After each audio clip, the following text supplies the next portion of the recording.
One. Well, hey, Dave Melinda here, Positive Polarity Podcast. Hope things are going awesome for you this week.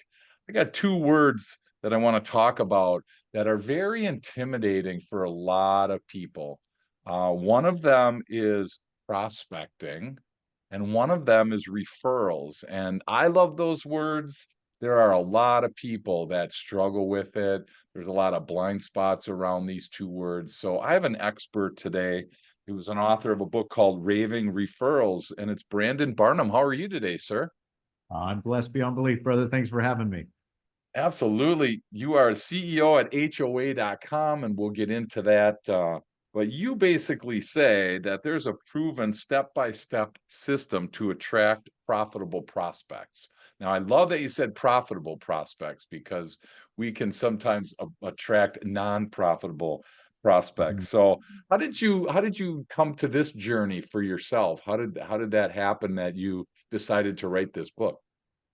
Well, I'd say the origin story started in my 20s. I found out in college that you don't have to be married to have a kid.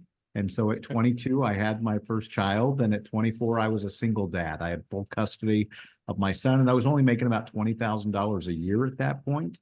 And so I had to change careers, and I ended up getting in the mortgage industry. I had somebody that mentored me in the art and science of what I now call raving referrals. And I was able to 10x my income from 20,000 to 200,000 a year in 18 months. And so ever since then, I've been on a mission to help as many people as possible do the same. Wow. 10x, there you go. So if you're listening and 10x is at all interesting to you, even if you would take a day off and do it to 5x, I think that would definitely be worth investing the time to hear Brandon's thought process. So you 10x this in 18 months and then the big question is, was it like repeatable? Was it scalable? Was it a mistake? Fill us in on how did you find how to do that?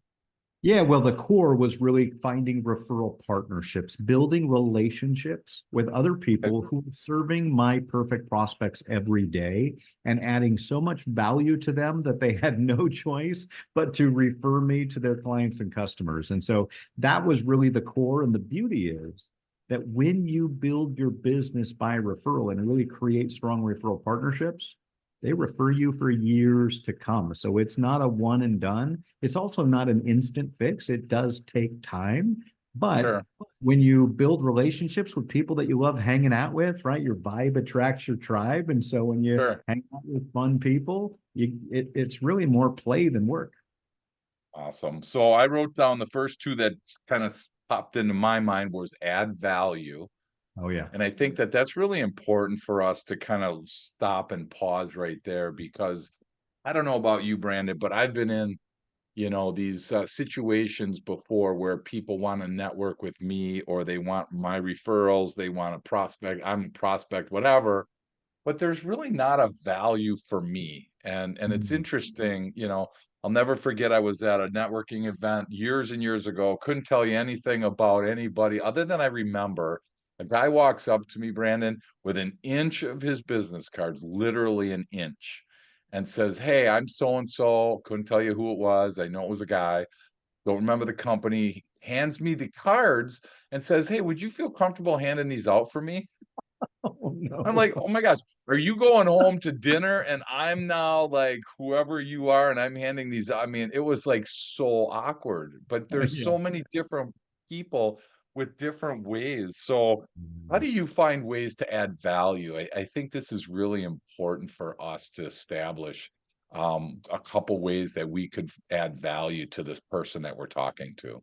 Yeah, before I answer that, I want to just talk a minute about what you just shared, because Yeah. what I call that is pitch slapping. Yeah. Right? This There you guy go. came up to you and he pitch slapped you. Like you didn't He even get did. a chance to find out anything about him, and he's already Nope. asking, and you got to give first, right? And so let's talk about giving value. The way to give value is to find out what other people need. What are their challenges? Now, part of what we teach is how to package what you provide as the answer to other people's challenges, right? So Sure. I was in the mortgage business, for example. I had a lot of realtors, financial planners, CPAs, attorneys that had Sure. clients coming to them with challenges. And I made sure that I was the answer, the solution to their clients' challenges. Now, when you're doing that, you're adding value. You don't have to ask for anything. And one of the things I teach too is the difference between selling and serving. And what Sure. we teach is to serve, don't sell. It's a completely different vibrational experience, right? When you're serving, it's all about the other person. The guy Right. that you just told me about, he was selling. And he Yep. was selling you from the get-go. He pitch slapped you from the moment he met you, and you never even had an opportunity to talk about the challenges that you were facing or what you wanted. And Right. that's where value begins. Yeah. Oh, that's awesome. And I think, like you said, what do they need? Yeah. I think most people, I mean, I try to pare this down to the simplest thing possible. They Mhm. need another prospect. They need an introduction to somebody. They need a sale. They need, that's what they're there for. Right. I always like when I'm out networking, prospecting, talking referrals, I'm always like, who do you want to meet? Right. Rather than who do I want to meet? Because like you said, it's becoming more and more evident the older I get about self-serving people. That's They right. kind of walk into a group of five people, interrupt, and it becomes all about them. And, it's just really hard to like even want to refer that type of person. Do you think that they know they're doing it, or do you think it's like a blind spot for them? Oh, I think it's totally a blind spot. I think they're so self-absorbed. Part of it is personalities, right? There are four major personality styles and types. And Yep. so one of the things that we teach is a system called bank code. And we teach the four different personality types. And when you have somebody that's high nurturing, like you and I are high nurturing, I can already tell that from you, Yep. right? I for disc. Yep. That's it. High I for disc. And we really care about other people. We want to connect. We're about community. We're about impact. We're about involvement. And so Right. for us, it's important that we're adding value to everyone. People that are low nurturing, right? Maybe they're high action and it's all about them, but they're low nurturing. So they're Yeah. less concerned with others. That's where you get that taker syndrome. Yeah. That's so helpful. And I think it's funny because again, it becomes more and more prevalent the more that I look for it, and Mm, it's very hard to know what to do with that person because I don't know about you, but if I have somebody that's really a salesperson, a real high salesy person, I don't yeah. feel comfortable introducing them to my network. Yeah. It's kind of like can you tone it down a little bit maybe? I mean, I don't know how to say it to people, but it's like, boy, don't come in so hot into these meetings and, you know, Right. I Right. mean, add Well, some they value. repel rather than attract, right? Yeah, exactly. Listen to what's going on and think of, wow, who would I love to introduce this person to? Who do they need? I think that's awesome. Excuse me. The second one you said then too is like to find like partners, you That's right. know, And I think it's really helpful to think outside your sphere.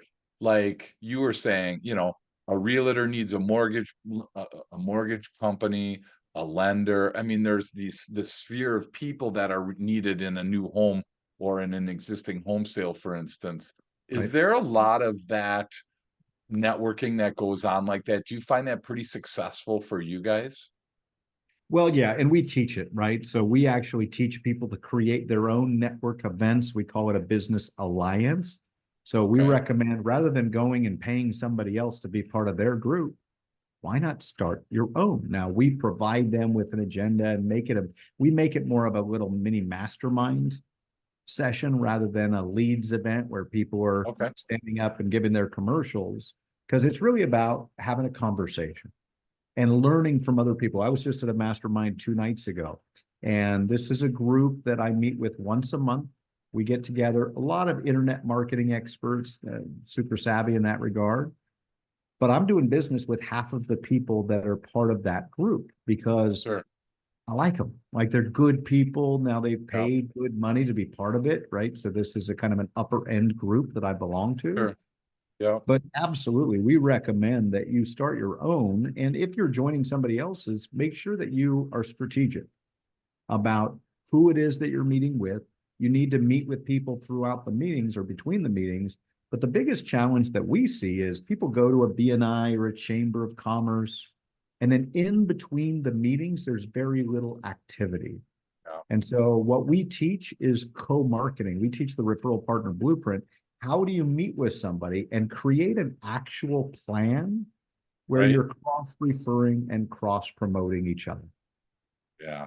Wow. And I wrote the word goals down because I'm shocked, Brandon, on how few people, when I ask people, what's your goal for this meeting? And they just kind of have that, glossy eye look. And I'm Yeah. like, gee, well, I'd really like to, and it's kind of at best, it's like, I'd like to meet a couple people, meet business artists, and it's just like, wow, hopefully you're a little more intent on your game, than that. But I'm just curious on your end, where do goals fit into this from a referral and prospecting perspective? Well, it's all about intention, right? You have to have the intention of what your desired outcome is, quite frankly, in every situation and conversation.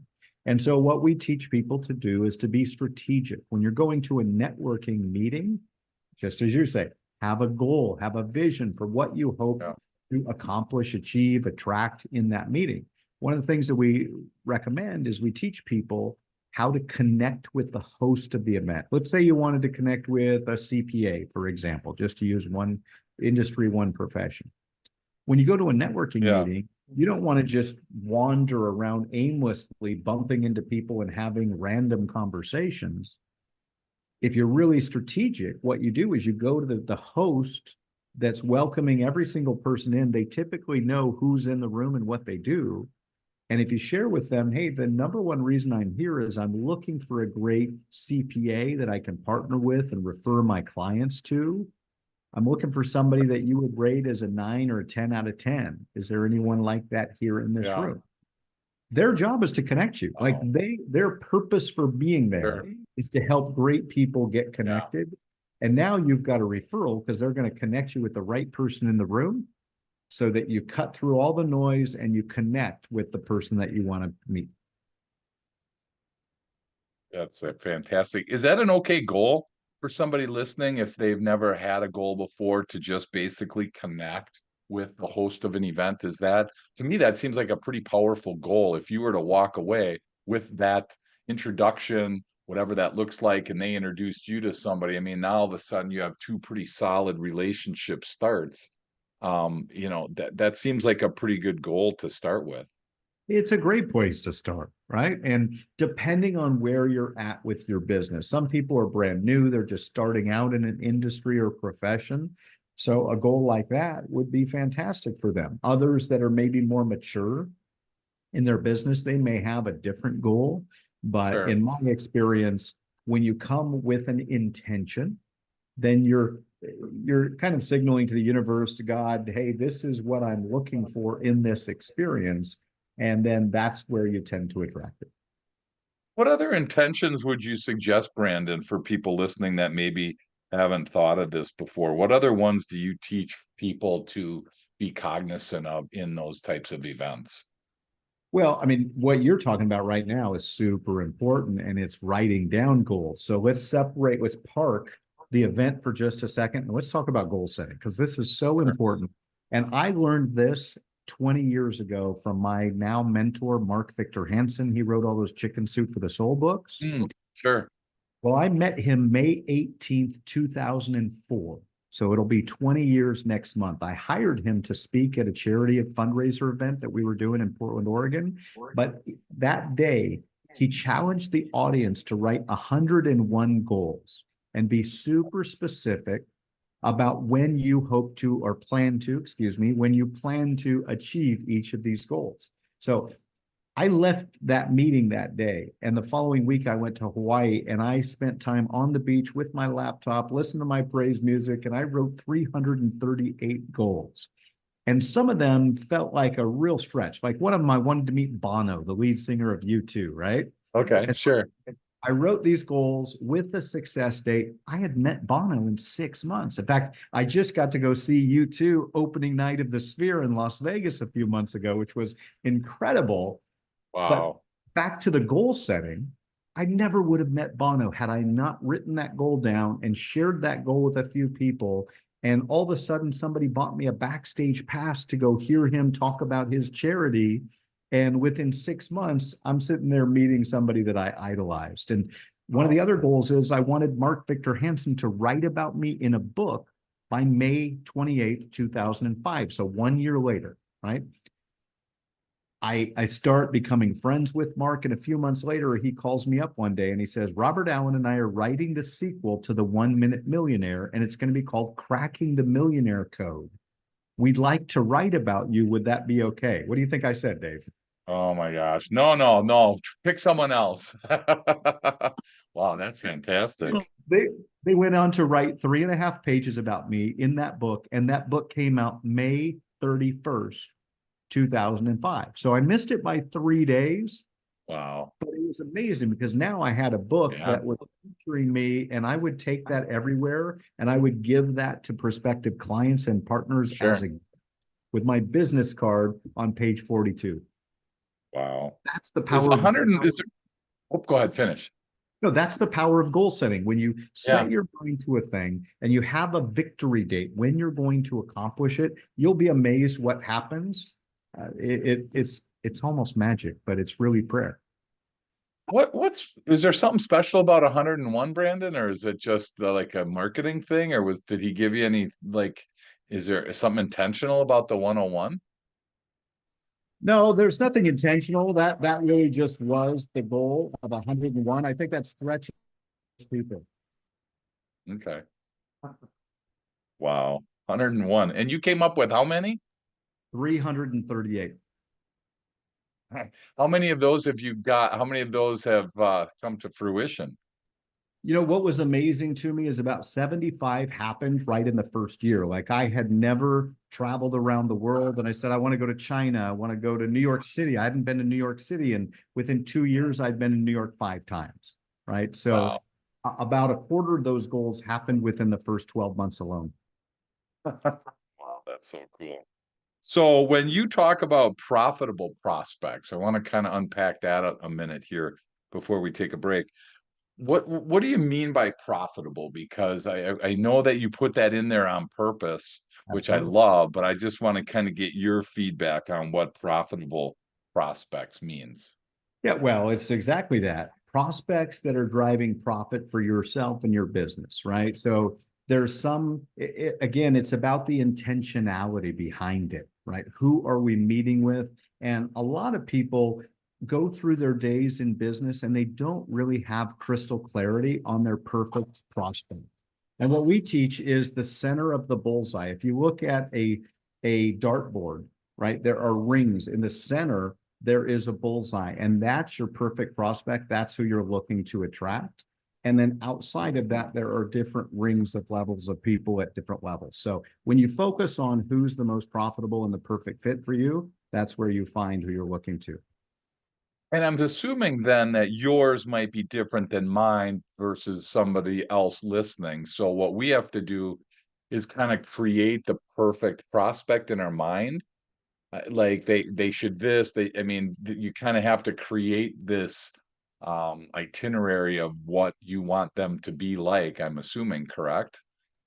Yeah, absolutely. You need to write it down, get as clear as possible. What industry are they in, or what is it that they need from you? There's really an avatar to your perfect prospects. And the more clearly you define that and share that with your referral partners and your clients, the better that you'll attract that perfect prospect to your business.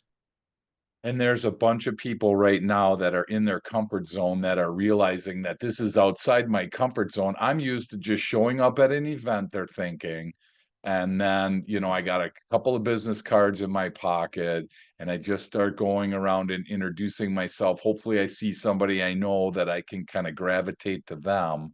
But you talk about like 7 laws of raving referrals. So when we come back from break, I want to unpack that because I really want people to be able to think more intentionally about their referrals. So we'll be right back.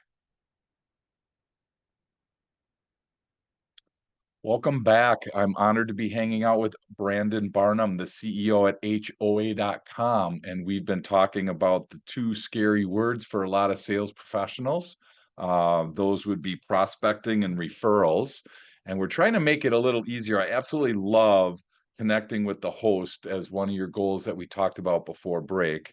And you talk about 7 laws of raving referrals. So I just want to kind of have you walk us through that if you could, hoping that we can pick some of these up along the way as we go. So, what are those 7 laws that you have uncovered here?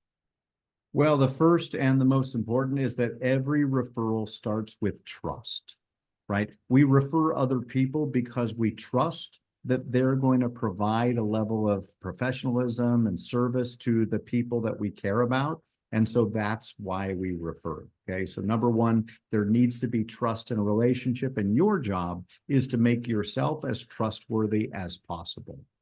The second law is that the more you give, the more you receive, right? So you want to be generous in your actions, looking for opportunities to serve and make a bigger difference to everyone that you can. The third law is that relationships trigger transactions. Okay. You need to be focused on building real relationships, and that leads to trust, obviously. There are some people that are just transactional, and much like the guy you described in the first segment, right? He pitch slapped you because he was all about transactions rather than investing the time to build a relationship and actually find out what you wanted so that he could serve you. So that's Sure. the third law, is that relationships lead to transactions. And the fourth law is that stellar service leads to stellar success, right? It's really about taking the time to go above and beyond for your clients. And when you do that, you don't give them a choice but to rave about you to everyone that they know. And that leads to the fifth law, which is that delighted clients refer delightful clients.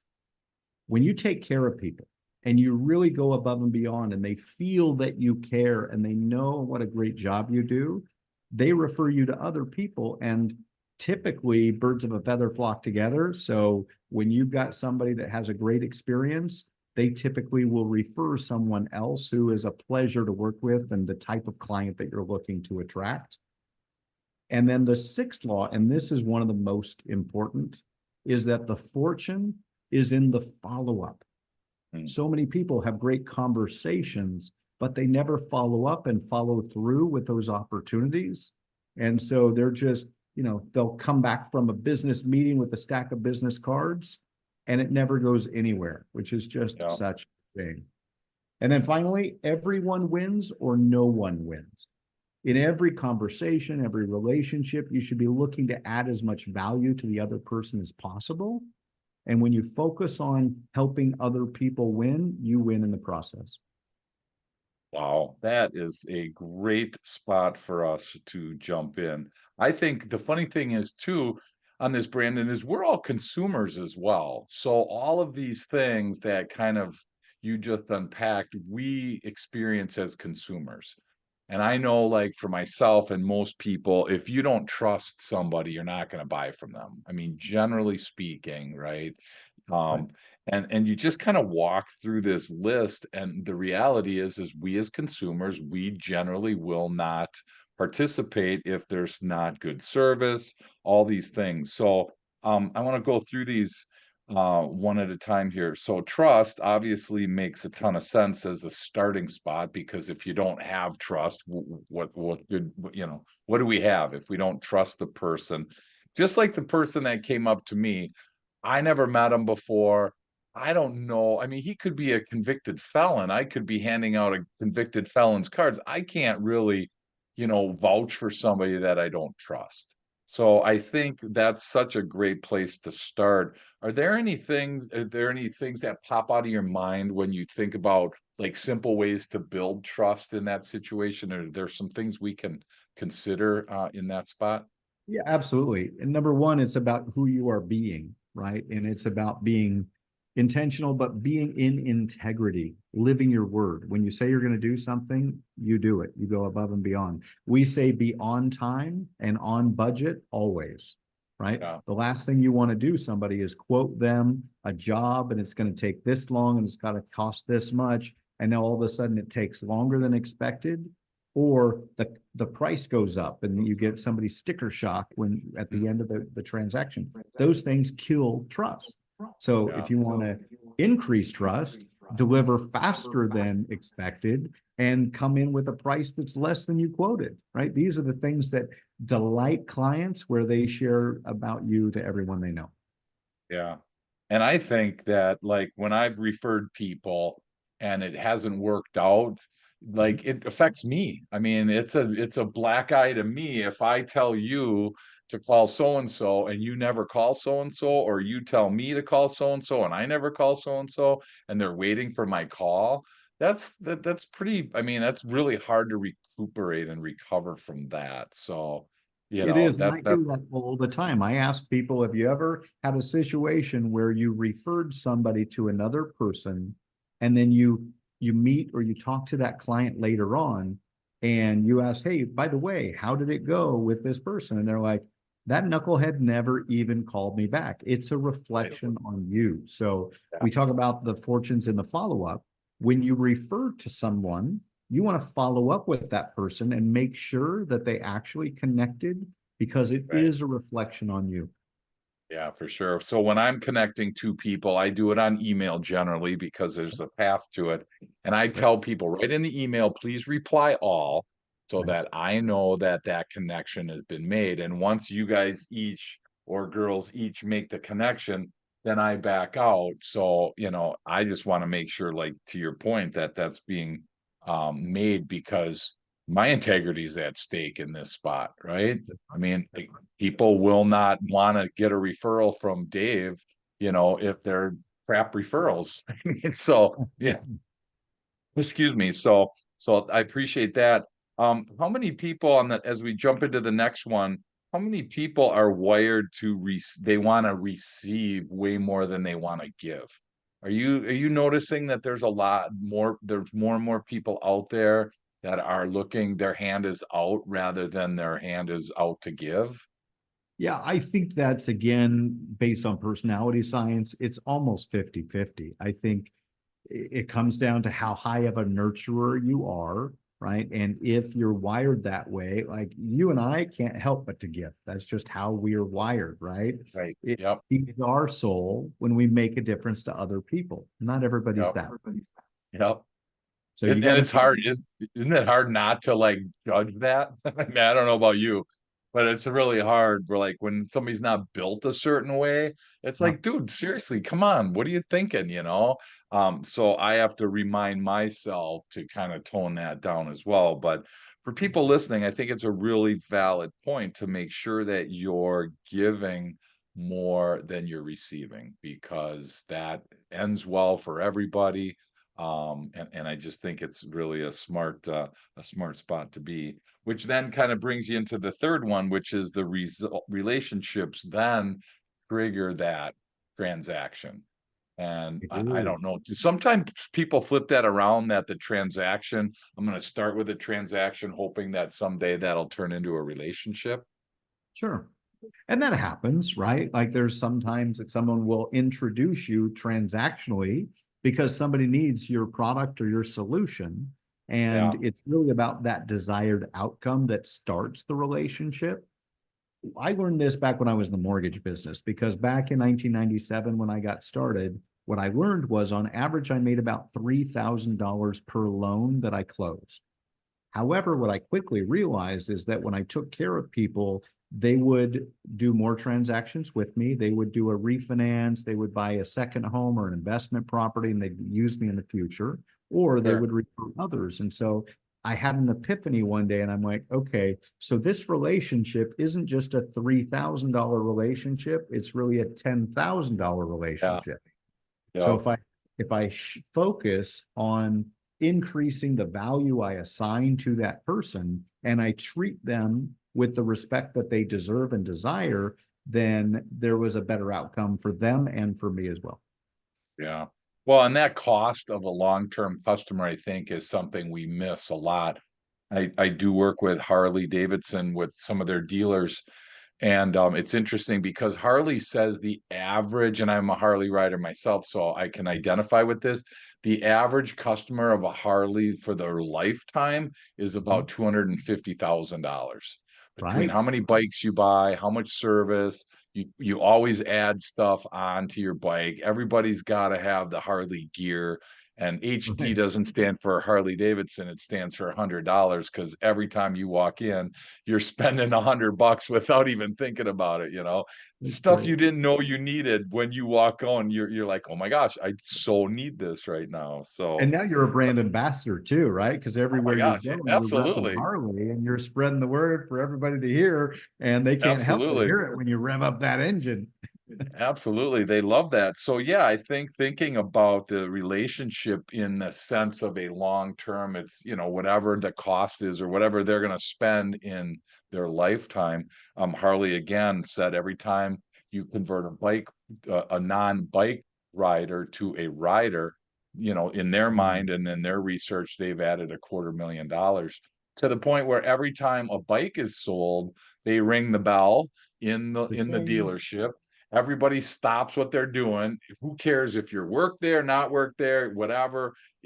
Everybody starts clapping and they're just going so crazy because, especially for a first timer, because boy, that's just like a whole life change for them. So, And what a um, great culture of celebration, right? And yep, I think that's important for anybody listening. So take that lesson. What you just shared there, Dave, is gold. If you are a business owner and you've got a team of people, build that culture into your team, right? Help them yep, understand that we're going to celebrate success together.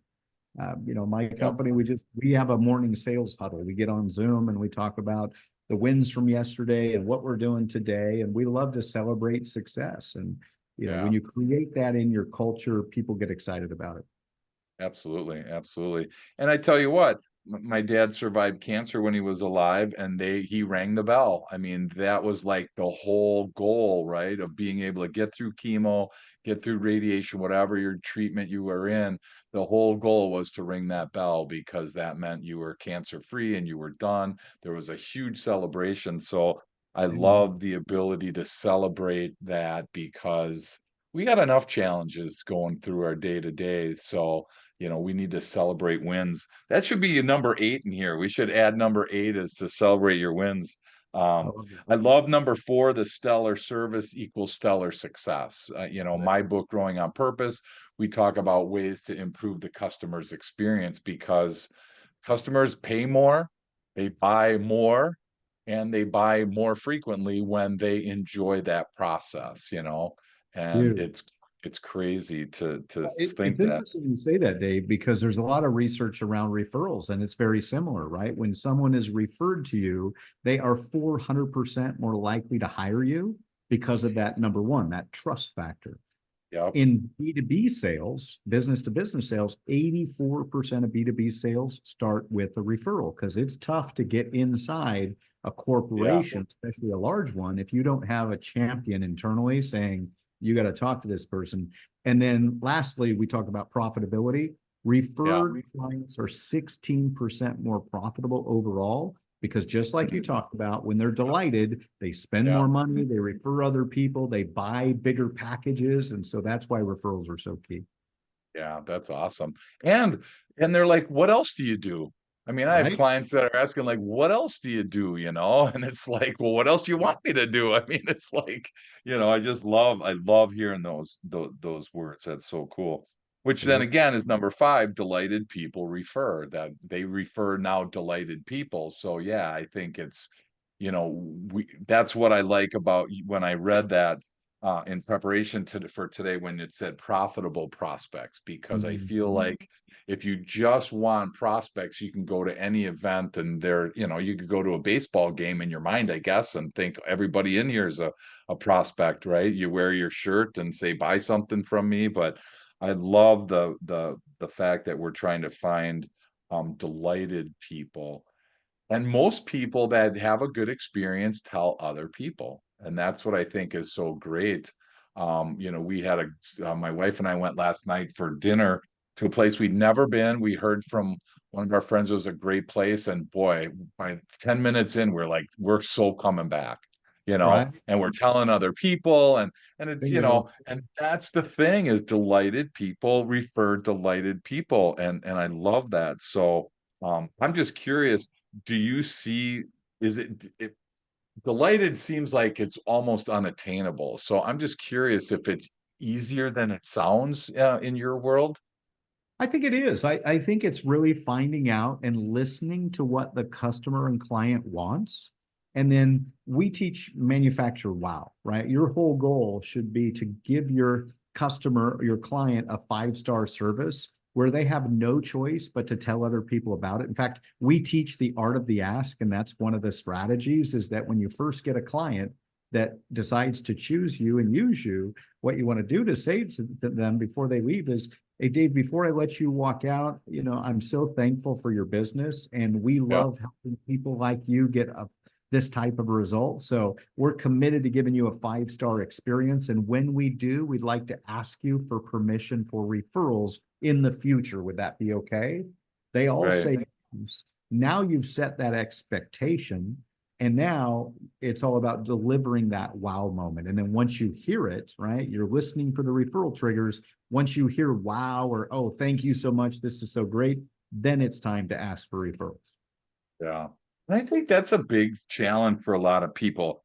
I don't know if you saw this research, but they said 91% of your customers right now would offer a referral if you ask. The problem Right? is only 11% of us ask. And Right. so it's, I get people, that's their blind spot, that's their, fear saying, oh, they won't refer me. I'm like, well, did you ever ask? And it's like if 9 out of 10 of your customers would definitely refer you, that seems like the lowest hanging fruit that we could possibly find. And the best possible prospect for your business, because just Yeah. like you last night, you went in expecting to have a good experience, right? So your expectation is elevated. Now, it doesn't always work out that way, right? And Yep. fortunately, a Yep. great meal, a great experience, hopefully a great server. So Yep. now you're going to go share that with others. But you're absolutely right about people being reluctant to ask. We teach to automate the ask, and we Okay. teach the ask. But automating the ask is integrating that into your email signature, your invoices, or your communication, so that if you forget to ask, your system is always Sure. asking on your behalf. Oh, that's pretty cool. If you love And our then you have service, please share the word.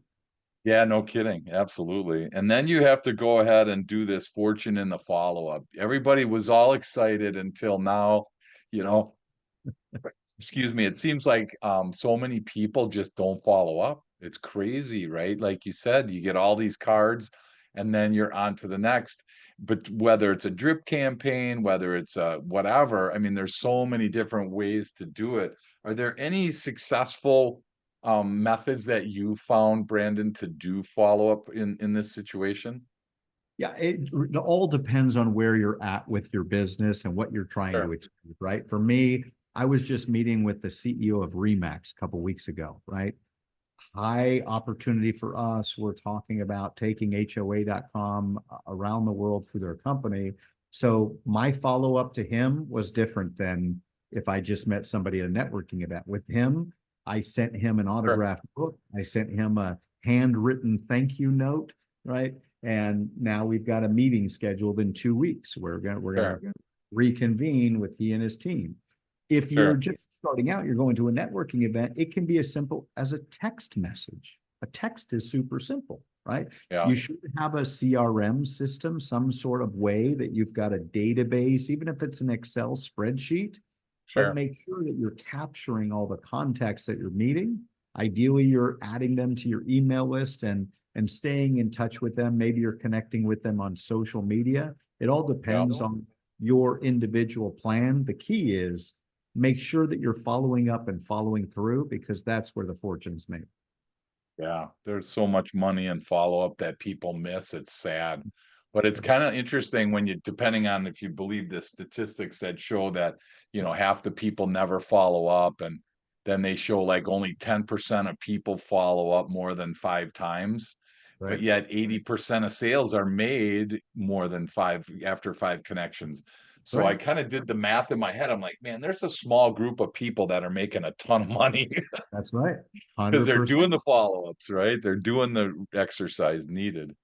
I'm amazed. I'll go speak at events and people afterwards will want my card and my contact info. And then I never hear from them. Yep. Like I'll go to a networking event and I'll have, 10, 20 people that will ask for my contact info. I'll give it to them. If I hear from one, I'm surprised. Right. I'm a CEO. Like I should Yeah. be a high value target that somebody's like, Right. I'm going to follow up with that guy, Right. but they don't. So when you follow up, you stand out from your competition, and it's investing time and energy into relationships, and that's where the riches are come. Well, and like in that situation, when I speak around the country, and someone does that to me, Right. I'm like not even like I give them my card, but I'm like, do you have a card by chance? Because Right. I really want to now take the offense on that because, like you said, that there, especially if you're a breakout, where you're one of 10 breakouts or something that they heard for the day. Mm. Even if you're a keynote, it can get lost. So I just think, is that wrong, do you think, in your world? Is it wrong to kind of take the offense on that situation to really move that relationship forward? No, I think that is the right play to make. When I hand someone my card, if they ask for my card, I don't ever give somebody my business card without them asking for it. Right. So the Sure. guy who came Yep. up and pitch slapped you, that's a total taboo, right? Don't So do that that. wasn't you. Okay, we can rest assured that wasn't you. You weren't in But to your Milwaukee 30 years ago. Okay, good. Good to know. But to your point, when you then take control of the situation, like if I give my card to somebody and they say they're going to follow up, I say, our future is in your hands, right? Right. So I make the comment to help them understand that if they really want to accomplish what they've just asked me about and said they want to Sure. accomplish, I'll say, Yep. I'm happy to do it. I'm happy to support you. I'm happy to serve you, but our future is in your hands. And then Yeah. still where we hear the follow-up. So what you're Yeah. suggesting is absolutely best practice. Get their information, add them to your funnel. And if it's an important opportunity, follow up directly. Yeah, and I've just been learning this myself. I just got done doing 2 speaking engagements in the last week. There's a couple hundred people total, and we've been, I realized that, like, somebody emails me and says, "I wanna learn more." I email back, and it's nothing. Mhm. So the last 2 that I just did literally today, I emailed last week, heard nothing. So I'm like, you know what? I'm trying the phone. Both of them picked up the phone and both of them moved on to set up an appointment. So I just want to encourage people to not just get number one, don't stop following up, but find other ways, like you said, text them, call them, email. There's so many different ways, snail mail. You could, when people think I'm not going to leave 5 messages for somebody and that, they kind of pigeonhole themselves into one spot. And there's just a lot of different creative ways to do that. So I'm just I curious just if set you have a any of those that meeting. work for you. I just set a meeting this morning with a VP of marketing for a $300 million home service company. Now we met face to face 2.5 weeks ago, and I'd send him some text messages, but it took about 6 different messages. I mailed him a book, autographed book, and a thank you card. I sent him 3 or 4 text messages and 2 emails, and now we've got an appointment book. So a lot of people would do one thing. Yep. And when they don't hear after that one call, one text, Yeah. one email, they would move on. But Yeah. the fortune's in the follow-up. The more you follow up, Right. the more fortunate you become.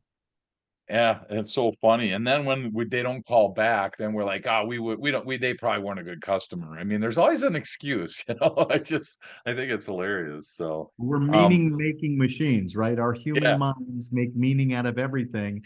And sometimes absolutely. people think rather than taking action.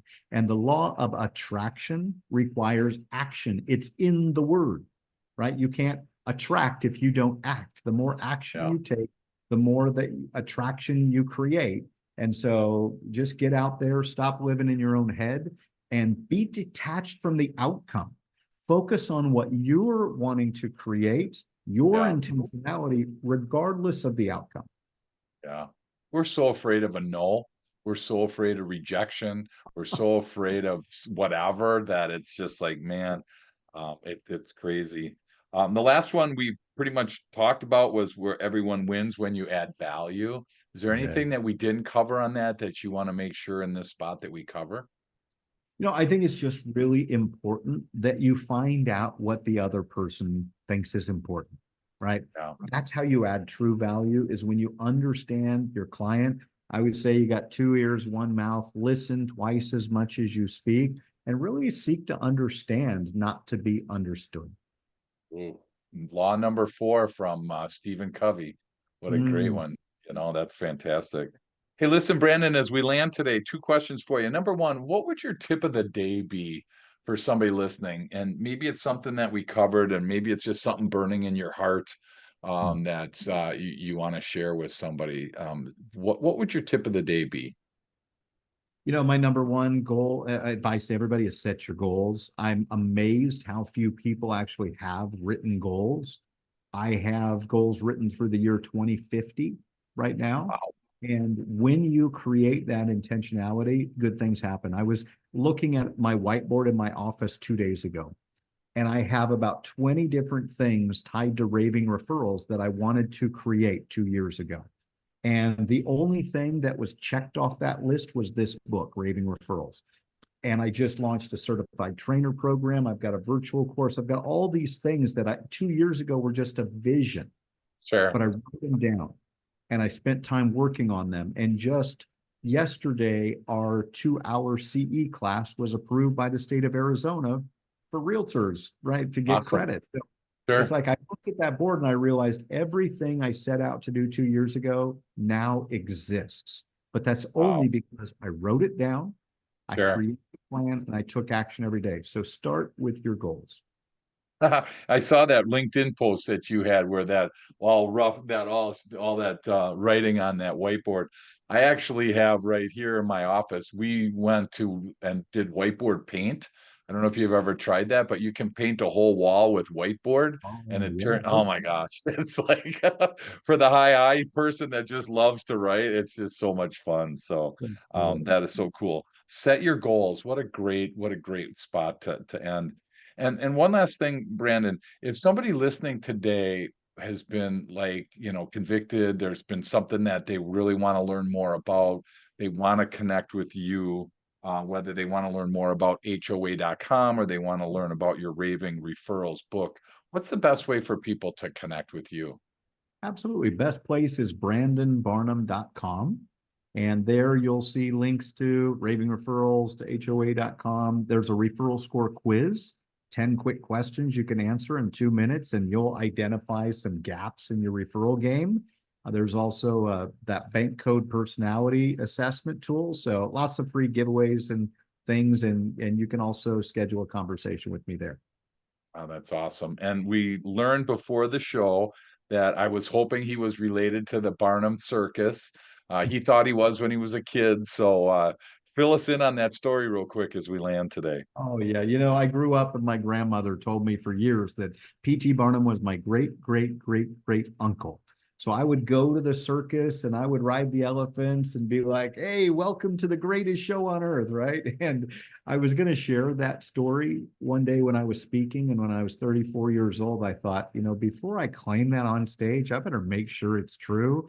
Well, not so much. So I did the genealogical research, found out he's not part of my bloodline. So the good news, he's part of my spirit, just Yeah. not part of me.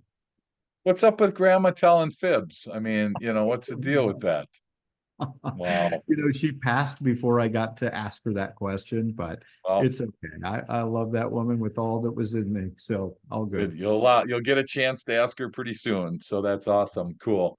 Well, thank you so much, Brandon, for hanging out. And I would just want to encourage the listener, there was a lot of really good information shared today. And rather than just jump into your next podcast, rather than just jump into your next activity, I just want to encourage you to take a minute and really, ponder what was shared and really do something with it. I mean, that's the drawback of podcasts is you can just listen, listen, listen, listen, and it doesn't really encourage any type of change in your life. So take one thing that Brandon said today and make it part of your day, make it part of your life. I think you're going to be way more ahead than if you just keep listening for knowledge sake. And thanks, Brandon, so much for hanging out with me today and with our listeners. And I don't have goals to 2050. So now you got me, now I'm busted. So now I have to go ahead and kind of rethink my strategy here. I thought I had it, but now you're 2050. I don't have it that far. So thank It's you all so much good. for all you're doing and can't wait to keep learning from you. Thank you for having me. And really, I just want to thank you for being a guide, for, raising the vibe, inspiring people every day. It's because of people like others get empowered, and you don't always get to hear the praise and the appreciation. So I just want to, on behalf of all the listeners, I want to give you the praise you deserve. Thank you for all you're doing to make a difference in everyone's life. Well, thank you so much. And man, if I had the last name Barnum, I would say I'm part of the circus because I love the circus, even if I'm not. So you went way ahead of beyond what I would have because I would have never did that investigation. I would have just believed my grandma. But hey, that's just me. So awesome. Well, again, thanks for all you're doing. My pleasure, sir. Thank you.